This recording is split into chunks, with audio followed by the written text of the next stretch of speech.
Seguimos en Conversaciones Convergentes charlando con Paulina Lescano, ingeniera agrónoma especialista en mercados agroindustriales. Si de golpe la Argentina, como otros países del mundo y especialmente países latinoamericanos, firmara acuerdos de libre comercio como esos países, ¿eso sería bueno o sería malo para el campo?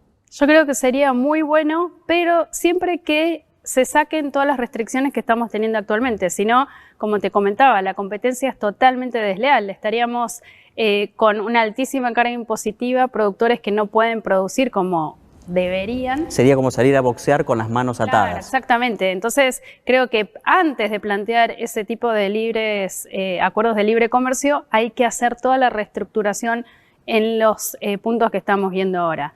De todas maneras, yo creo que siempre la posibilidad de un mercado libre genera muchísimas más oportunidades que un mercado totalmente, digamos, regulado.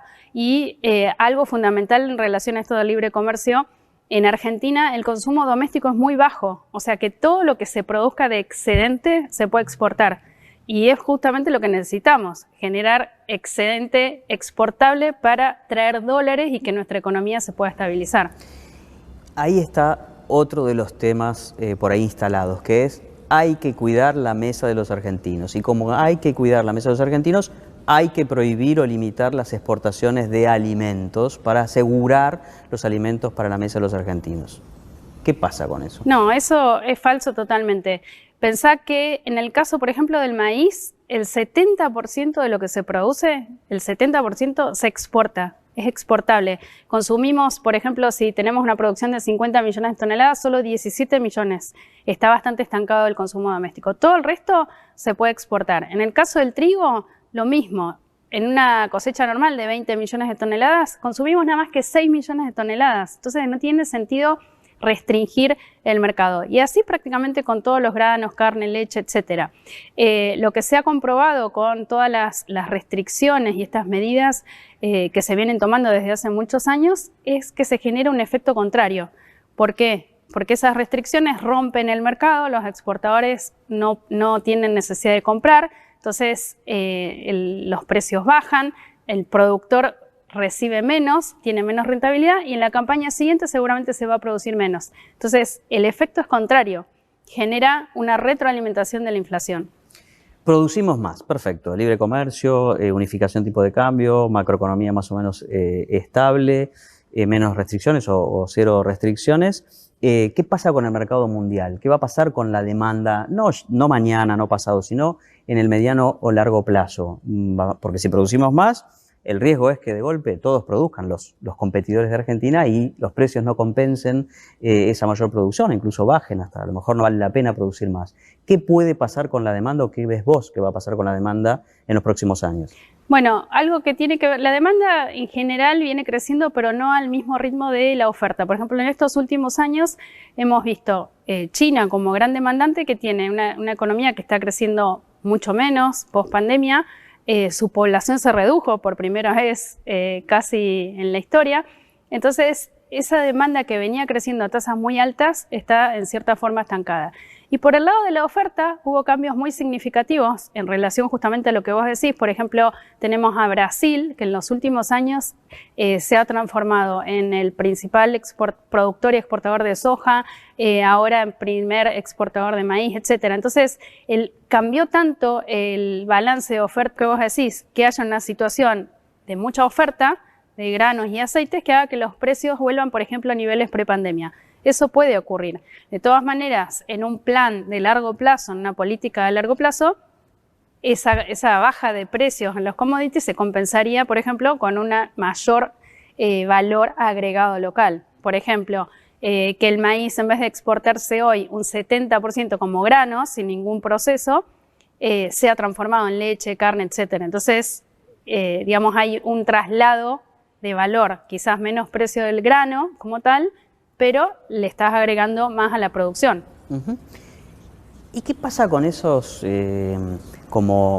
oportunidades del contexto o tal vez algunas oportunidades que surgieron para quedarse? Las del contexto, ¿no? Estalla la guerra, en Ucrania, un gran productor de granos, y todo el mundo mira, bueno, cuáles son los proveedores alternativos. Y sea, acá estamos nosotros, oportunidad excepcional para un país como la Argentina, ¿no? O dicen, bueno, el hidrógeno verde, los biocombustibles hace algunos años, ¿no? Una oportunidad por ahí de más largo plazo. ¿Va a aumentar la demanda de productos producidos en Argentina? Es de vuelta una fantasía de esto de que poco bien argentino, ¿no? En esto nos salvamos, una cosecha y nos salvamos para siempre, una guerra lamentablemente y nos viene esta ayuda del cielo o un nuevo uso de los granos y es una oportunidad. ¿Qué pasa con eso? ¿Es fantasía? Sí, mira, tuvimos la gran mala suerte, vos dijiste el término suerte, ¿no? Sí. Que nos salvamos. Tuvimos la gran mala suerte que cuando ocurrió, comenzó la guerra entre Rusia y Ucrania, tuvimos la peor sequía de la historia. Así que podemos decir que no estamos demasiado favorecidos. Pero sí creo que, de nuevo, es posible que con buenas políticas nos anticipemos a esos cambios y a esas oportunidades que vos mencionás.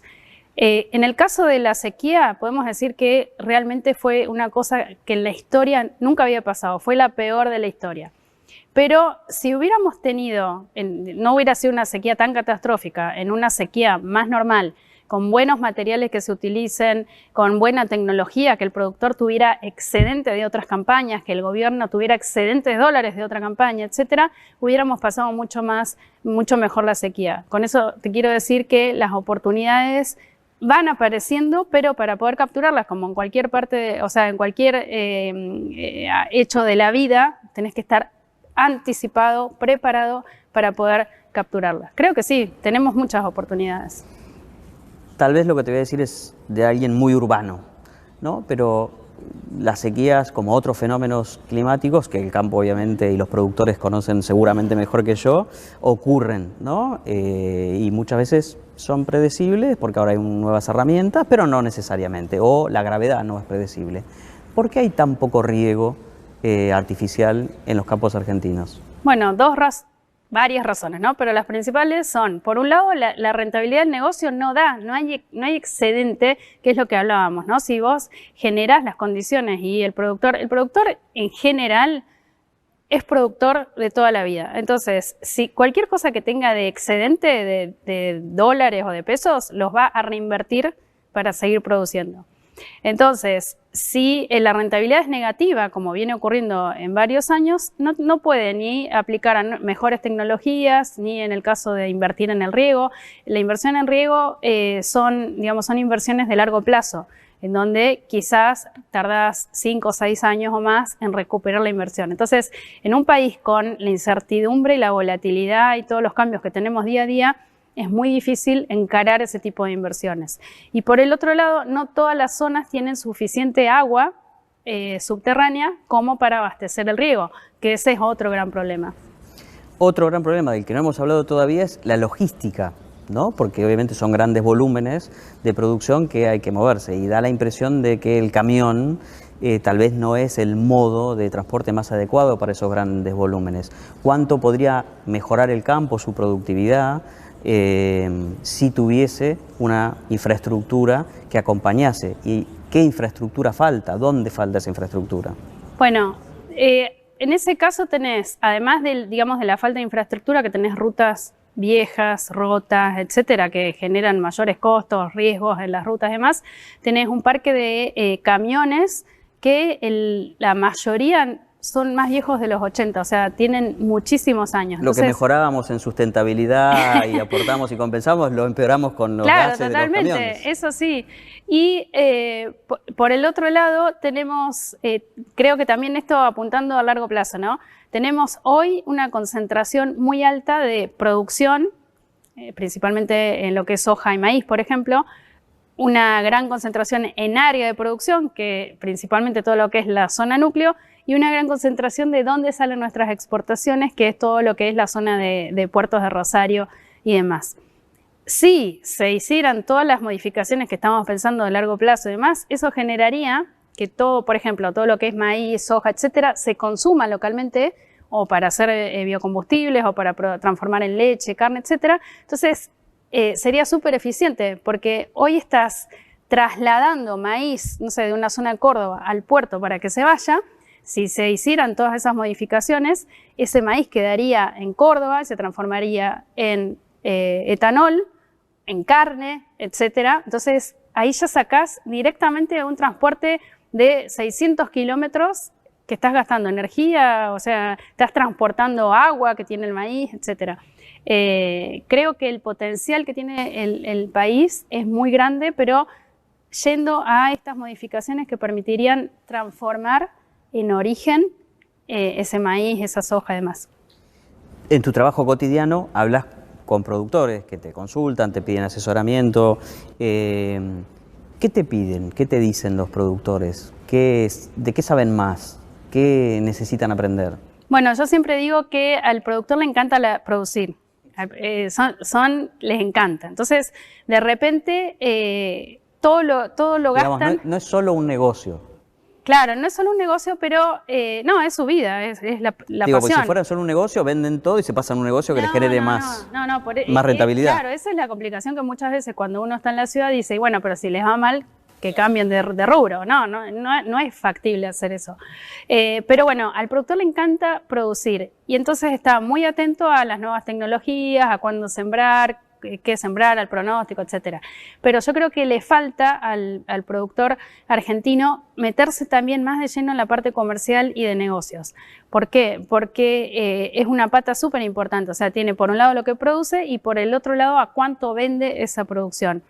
En estos mercados tan dinámicos que estamos diciendo que dependemos de guerras en distintas partes del mundo, de lo que pasa, no sé, en China, en Estados Unidos y demás, cualquier modificación fuerte de los precios puede hacer que todo lo que, por ejemplo, tardó un año entre que tomó la decisión de sembrar y que cosechó, no sé, por ejemplo, el trigo, puede ser que con un sacudón de precios internacionales pierda casi lo mismo que si hubiera tenido, por ejemplo, una sequía. Entonces, quizás ahí yo creo que es un punto de mejora para el productor argentino, estar más metido en la parte comercial y de negocios, además de la productiva.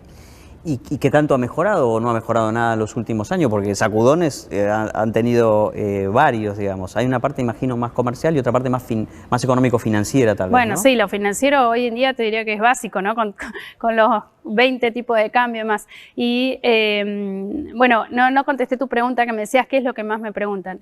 En realidad, creo que están más concentrados en la urgencia de cada día, que eso es lo muy negativo, ¿no? Porque entonces no pueden tomar decisiones de largo plazo o pensar en estrategias o pensar qué es lo que el mundo va a estar requiriendo y demás porque tienen que apagar incendios continuamente. Entonces las preguntas siempre últimamente o en los últimos años están muy concentradas a qué va a pasar, va a subir, va a bajar, van a sacar los derechos de exportaciones y demás. Ojalá. Siempre como con la bola de cristal además, ¿no? ¿Cómo es? Claro, es muy difícil. Y siempre es apagando incendios, ¿no? ¿Qué hago? ¿Vendo porque necesito pagar algo? ¿Vendo porque la tasa de interés, etcétera? Sí, la bola de cristal, yo digo, o sea, nadie tiene la bola de cristal. Lo que podemos hacer, que siempre les digo a los productores, es evaluar o analizar distintos escenarios y en base a esos escenarios ver qué estrategia tomar en cada uno, ¿no? La famosa planificación por escenarios. Exactamente. Que también se aprende, ¿no? Sí, totalmente. Para mí es fundamental y en relación a esto que te comentaba, ¿no? Un sacudón de precios, no sé, en Estados Unidos, en Chicago, te hace perder un 20-30% de precio local a pesar de que tengamos sequía y demás. Ese sacudón quizás no lo podías anticipar exactamente, pero sí lo podías tener en un escenario. ¿Qué pasa si los precios bajan? ¿Qué hago? ¿Cómo me cubro? Paulina, decías que el productor es, digamos, está como siempre listo para incorporar, ¿no? Para aprender sobre nuevas tecnologías. Con esto que estás diciendo, en realidad lo que te estoy preguntando es si toman tu consejo o no de aprender también en estos temas. ¿Son permeables a aprender en estos temas comerciales, financieros?